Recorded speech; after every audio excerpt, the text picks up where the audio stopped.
We are so excited to have you try out Jill Watson, an AI assistant that answers questions based on your course materials.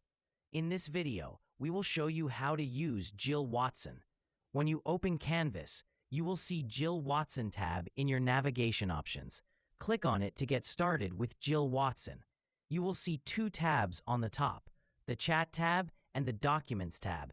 The responses generated by Jill Watson here in the Chat tab will be based on the documents provided in the Documents tab.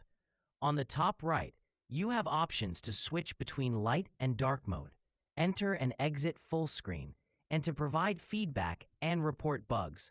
When you ask a question, you will notice that Jill Watson spends some time thinking and searching appropriate results for you before generating a response.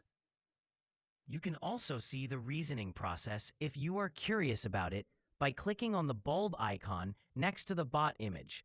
Click anywhere outside to close the reasoning pop-up. The responses are generated with recent questions in mind, so you can continue the chat by asking further follow-up questions.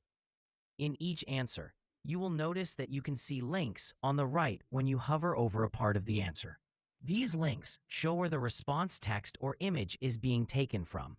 When you want to delve deeper and read or view images in the course documents, you can click on these sources to jump to the relevant document.